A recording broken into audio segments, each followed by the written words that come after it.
Hey, movers and shakers, welcome to another exciting episode of the Seven Figure Moving Academy. Again, we're with Aaron this week where we're discussing the actual steps that you and he need to take to actually make yourself 30 to 50, even up to $100,000 in the next 30 days. We also go over the strategy of why it's that you want to become a business owner and not just self-employed. So, in this series of how to make money in the moving industry, you're going to find exactly what it takes to actually make real money and turn this into a real business. And guess what? The only thing it costs is you smashing the like button, leaving me a comment, and subscribing if you're not yet subscribed. But until then, let's watch the video. Now, let's go over some. Let's actually go over some marketing methods that can make you like $30,000 in the next 30 days. How about that? Oh man, let's try it. Okay, but I'm gonna tell you right now, this is gonna take work. You want to make $1 million in the moving business? This business takes work. This is not a get rich quick scene. You can do it. I totally understand. You can do it fairly rapidly, but it's not a get rich squeak. It takes a lot of sweat and equity to get there. Okay? Yep. Your very first thing I want you to do is get some business cards and some flyers. On the way. I just reordered some brand new ones because I had some previously, but my phone changed. I had to get a new phone and all that crazy stuff, email and everything. So they'll be here on the 18th. So cards I definitely have on the way. So. Okay, preferably though, you also want to get some like what's called a rat card. A rat card is it's like a brochure, but it's a postcard, like a regular postcard, but it's tall like this, and it fits in one of those brochure cups. You know what I mean? Okay. So It's not a brochure. It's not something you pick up and you fold and it's folded. It's basically a postcard. The same size dimensions as a brochure. Okay. Does that make sense? Yep. You want to get a rat card designed like your business card, right? That gives all the information about your business. I wish I had some here. I would show you mine, but I don't have any here. I don't have any more anymore. So sadly, but get that rat card. And get those made up. Go to Vistaprint. Get like 500, 1,000 made up. Okay. And then what I want you to do is I want you to make a list of every single self-storage unit facility in your target area, right? Every storage facility, self-storage facility in your area. I want you to make a list of every mortgage lender in your area. I want you to make a list of real estate agents in your area. And I want you to, I want you to do every apartment building, especially luxury apartment buildings in the area. And then what I want you to do is I want you to go in a nice shirt. If you got a uniform shirt, that's the best. But if not, I have a couple business shirts. Yep. Good. If you don't have business shirts, then dress nicely. Yes. Make sure you smell good. You don't smell like weed or alcohol. And I'm not judging you, but a lot of people. I understand. Totally. Trust me. Have a good cologne on that's not overpowering, but yet, gives you confidence. And, when somebody, makes it so that you don't smell like D.O., polish your shoes if you need to, whatever you need to do to make a good impression. Preferably be dressed though in company outfit, right? Yep. And then I want you to go to all the managers of those companies, every real estate agent, every manager of a self facility, every manager of a luxury apartment buildings, every mortgage lender, every real estate appraiser, right? And introduce yourself. Go up there. If you need somebody to go with you, take your wife or girlfriend or both. If you're into guys, then take your boyfriend. I don't, again, not judging. I don't care. You know what I mean? Do whatever you need to do to build up that confidence, or take a good friend with you if you need somebody to walk with you, just to give you the confidence to talk to people, right? Yeah, I got you. And just go and walk in, cold call, make sure you have your mask, because in today's society you gotta have fucking masks. But have booties, put on booties for your feet when you walk into a nice place, so gloves, latex gloves, so people want to know that you're going to take them seriously, and by doing that is doing these little things like wearing a mask, wearing gloves, putting booties on when you walk in. Even though it's overkill, people think, oh, this guy's serious. He's not here to screw, you know what I mean? He doesn't have an F you attitude. And then I want you to just go and introduce yourself to them. Tell them what you do, what you're about, where you're located. Give them your business cards and a stack of rat cards. Give them like 10, 20 rat cards, 10 rat cards. Hand it to them. Say, hey, look, I really appreciate it. And if somebody comes to me from your location, and they let me know, I'll make sure that I take care of you. I'll give you $50 or something, or whatever it is. Yeah. I'll give you $20, or I'll buy your gas for a week or something. Whatever it is, and you do that, and you do at least 500 places, right? Locations. I guarantee that next month you will make $30,000.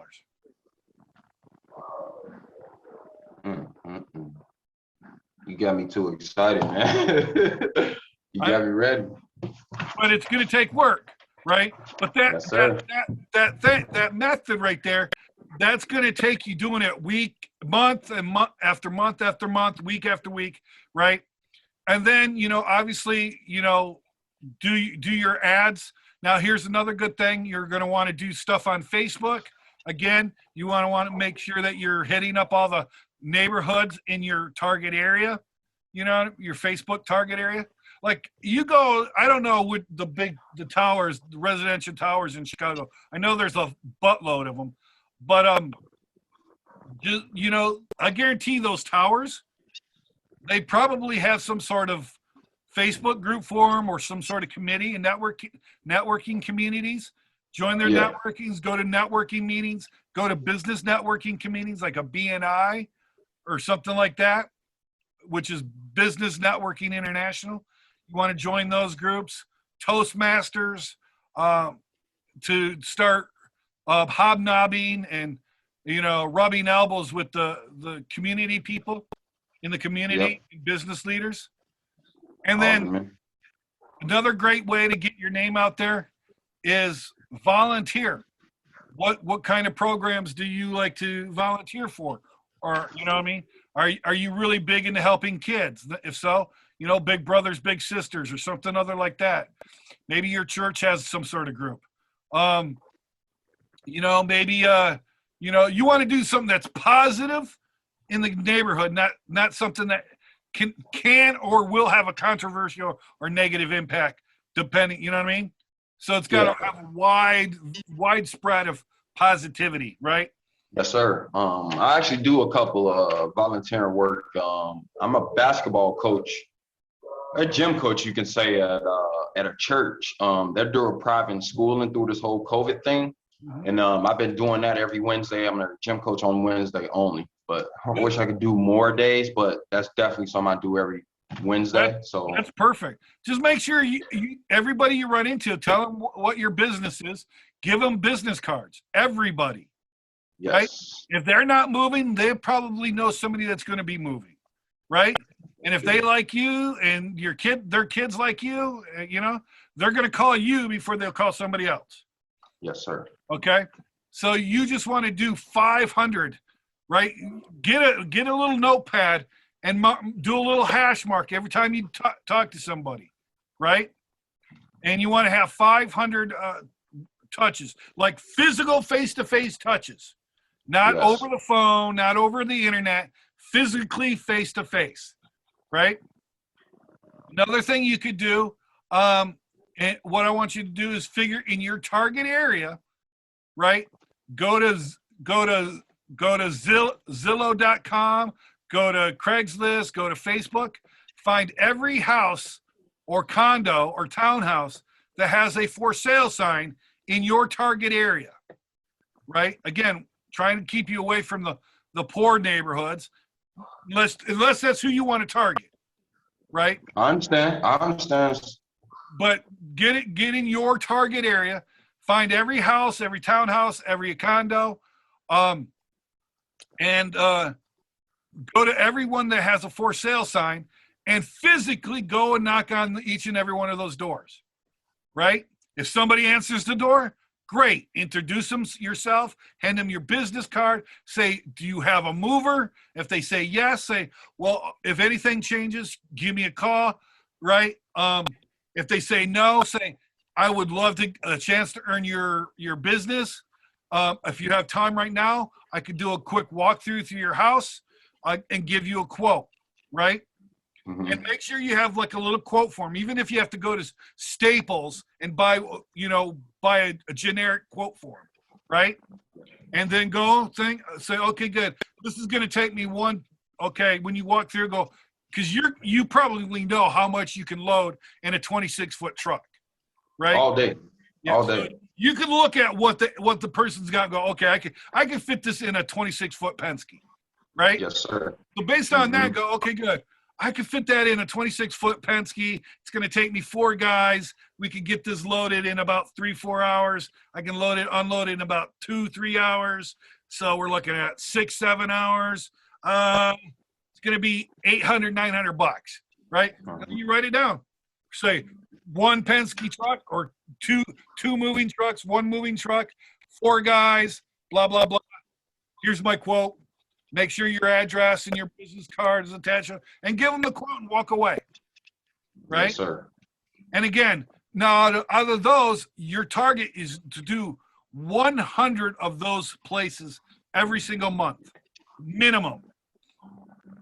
Right? Every townhouse, every condo, every house in your target area. If you go, and I know Chicago's got enough places where you could do at least 100 in your target area. Oh yeah, for sure. Knock on those things. Some people are going to be dicks. Okay, they're going to be dicks. Some houses are going to be empty. That's just the way it is. And then some will have them. And the ones that are there, most people are going to say no. But all you need is one. All you need is one to say yes, and you can make all the time that it took you to do that, make it worthwhile. Yes, sir. Right? Especially if you're in a good neighborhood. Because if you do a 3-bedroom, 4-bedroom house, right, and you take them 40 miles, that's at least $2-3 grand. All day. Oh yeah. Excuse me 1 second. Okay, that's at least $2-3 grand right there. Yes. That you do one of that at one a month, great. Yeah, I mean preferably more, but you do one of those a month, then you're doing pretty good. You know what I'm saying? Yeah. The next thing you want to do is you want to get yourself a good crew, a good, stable crew, okay? Yes. So if you're going to be on the trucks probably to begin with, which you should be, right? So what I want you to do is I want you to hire your right-hand man that knows everything about the business from that side of it. He doesn't. Yes, I have one. Right? I have one. Okay, good. And then one good, competent labor guy. Right? So you have a 3-man crew, you and 2 others, right? And then what I want you to do is I want you to train those 2 guys up. That way in a year from now, you could come off the truck and you could send those guys on the job, right? Sir. And you know that they're going to handle the job because you've trained them personally. Yes. They know all the procedures, right? And they know all the systems, they know the procedures, they know what's expected, what's not expected, what you'll tolerate, what you won't tolerate, right? Yep. They know the company culture, and then that way they can, when you do hire more guys, then they can instill that into your, right? and then make sure those two guys get paid more than everybody else, right? Especially your right-hand man, right? Because your right-hand man is the guy that you want to have replace you, right? At the end of the day, yes. Right. So if you want to go take a vacation with your honey or honeys or however many you have, well, my fiance is right here. Say hey. Say hey. Hey. So we won't tell you you got 3 girlfriends besides her. Okay.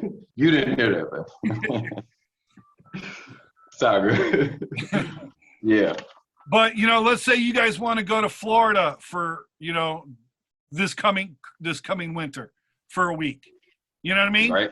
Maybe you want to go to Vegas. Maybe you want to go to San Diego or Texas or wherever. You know what I mean? And you want to take a vacation. You want to make sure that your right-hand man and the labor guy can handle the jobs, right? Yes. Without you being there. Because I'll tell you what, if you're doing this business so that you can have a job, then just go get a damn job. All day.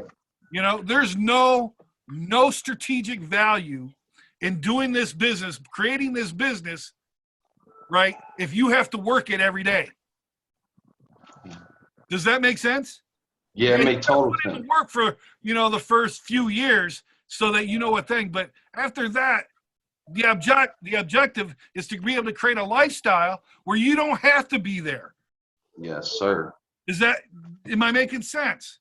You're making perfect sense right now. Right? Yes. There's no strategic value to doing what you're doing right now and building this company up if the object is for you to work there for the next 20, 30 years. Mm-hmm. Not that you can't or won't do it, but that you don't have to do it. Mm-hmm. Does this make sense? Yes, sir. Because why create a business? I mean, if all you're going to do is create yourself a job, just go get a job. You know what I mean?